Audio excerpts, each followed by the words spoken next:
बिस्मिल्लाहिर्रहमानिर्रहीम। अस्सलाम वालेकुम everyone.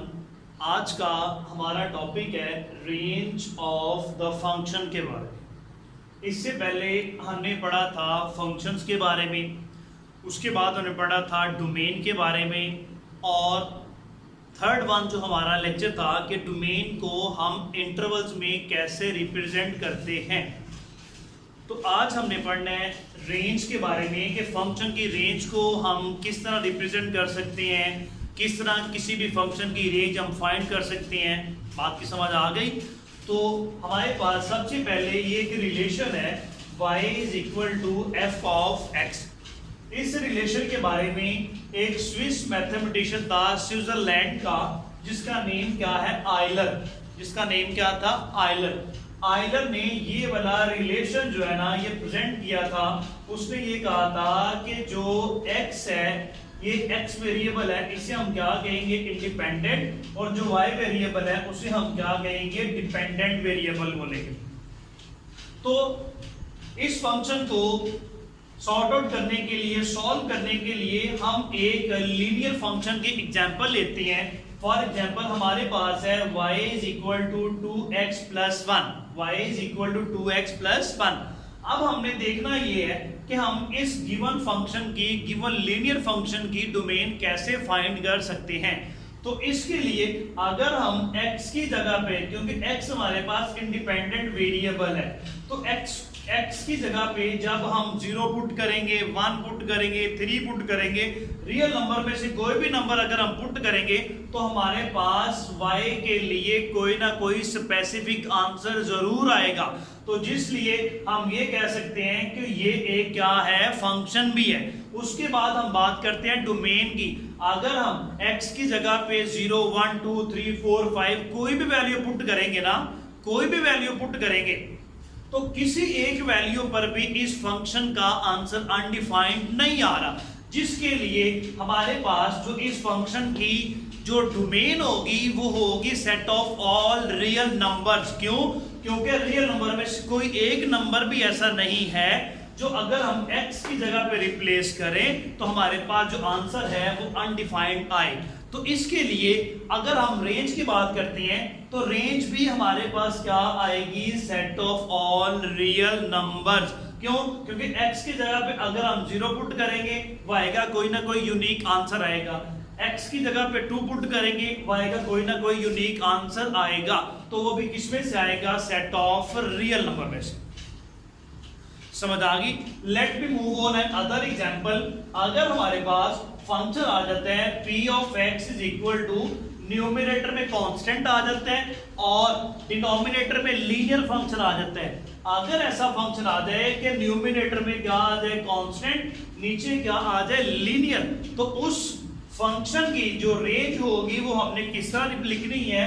Set of real number minus 0। फिर सुन ले, set of real number minus 0। आगे हम इसकी एग्जांपल की तरफ मूव करते हैं कि अगर हमारे पास ये एक फंक्शन है f of x is equal to आता है, ऊपर कांस्टेंट वैल्यू है, नीचे लीनियर वैल्यू आ गई। तो जब भी ऊपर कांस्टेंट होगी, नीचे लीनियर होगी, तो आपने आंखें बंद करके जो उसकी रेंज होगी वो लिख देनी है set of real number minus 0। Set of real number minus 0। अब देखें हम ये माइनस 0 को इस तरह के फंक्शन में इंक्लूड क्यों नहीं करते? इसकी बेसिक वजह ये है, अगर हम इस फंक्शन के लिए मान लेते हैं कि जो रेंज की वैल्यू है वो किसके इक्वल है? 2 के। जो रेंज की वैल्यू है वो किसके इक्वल है? 2 के रेंज। अब देखिए भाई ध्यान से, 5 over x plus 1 is equal to आ रहा है 0। डिनोमिनेटर में हमने 1 लिखा, जैसे हम क्रॉस मल्टीप्लाई करेंगे 5 को 1 से मल्टीप्लाई करेंगे 5 आ जाएगा, 0 को x प्लस 1 से मल्टीप्लाई करेंगे हमारे पास आंसर क्या आ जाएगा? 0। जो 5 है वो 0 के कभी भी इक्वल नहीं हो सकता। इसलिए हम ये लेके चलते हैं कि जब भी हमारे पास ऊपर कांस्टेंट फंक्शन आ जाए, नीचे लीनियर फंक्शन आ जाए, तो उसकी जो डोमेन होगी वो आपने लिखनी है set of real number minus 0। तो इसलिए हम ये लिखते हैं कि अगर न्यूमरेटर में कांस्टेंट आ जाए, डिनोमिनेटर में कोई लीनियर फंक्शन आ जाए, तो उसकी जो रेंज होगी वो हमारे पास आ जाएगी set of real number minus 0। आगे अगर हम late me move on and second type of the function. अगर हमारे पास ये एक फंक्शन है f of x is equal to आ जाए, ऊपर भी लीनियर आ जाए, डिनोमिनेटर में भी क्या आ जाए, लीनियर, ऊपर भी लीनियर आ जाए और डिनोमिनेटर में भी क्या आ जाए, लीनियर, तो फिर भी हमने उसकी जो रेंज होगी वो रेंज हमने लिखनी है। ये मैंने फॉर्मूला इधर लिखा हुआ है, रेंज हमने लिखनी है coefficient of x in numerator, यानी कि न्यूमरेटर के अंदर जो x का कोएफिशिएंट होगा वो लिखना है, and coefficient of x in denominator, और डिनोमिनेटर के अंदर जो x का कोएफिशिएंट होगा वो हमने लिखना है। तो ये हमारे पास जो रेंज, हमारे पास f of x is equal to है लीनियर ओवर लीनियर फंक्शन, तो इसकी हमने रेंज कैसे लिखनी है कि न्यूमरेटर के अंदर जो x का वेरिएबल है वो ऊपर लिखेंगे और डिनोमिनेटर के अंदर जो x का वेरिएबल है वो नीचे लिखेंगे और उसको सेट ऑफ रियल नंबर में से माइनस कर देंगे, तो वो हमारे पास लीनियर ओवर लीनियर फंक्शन की क्या निकल आएगी, डोमेन रेंज निकल आएगी, सॉरी रेंज। देखिए रेंज इज इक्वल टू हो जाएगा set of real number minus 5/3। 5 क्या है, न्यूमरेटर में मौजूद है और x का कोएफिशिएंट है, और 3 क्या है, ये डिनोमिनेटर में है और x का कोएफिशिएंट है। अब हम इसको रेंज से माइनस क्यों करेंगे, इसकी बेसिक वजह ये है कि अगर हम ये मान लेते हैं, कंडीशनल सेंटेंस है कि अगर हम कहते हैं कि 5x + 3 / 3x - 8 का जो आंसर है वो 5/3 के इक्वल आ गया, यानी कि इस फंक्शन की रेंज इसके इक्वल आ गई है, तो हम इसको जब क्रॉस मल्टीप्लाई करेंगे, 3 को इससे मल्टीप्लाई करेंगे, 5 को इनसे मल्टीप्लाई करेंगे, तो देखिएगा 5x, देखिए 3 को जब 5 से मल्टीप्लाई करेंगे 15x प्लस 3 को 3 से मल्टीप्लाई करेंगे 9 इज इक्वल टू 5 को फिर 3x से मल्टीप्लाई करेंगे 15x एंड प्लस माइनस 5 कितना हो जाएगा 40।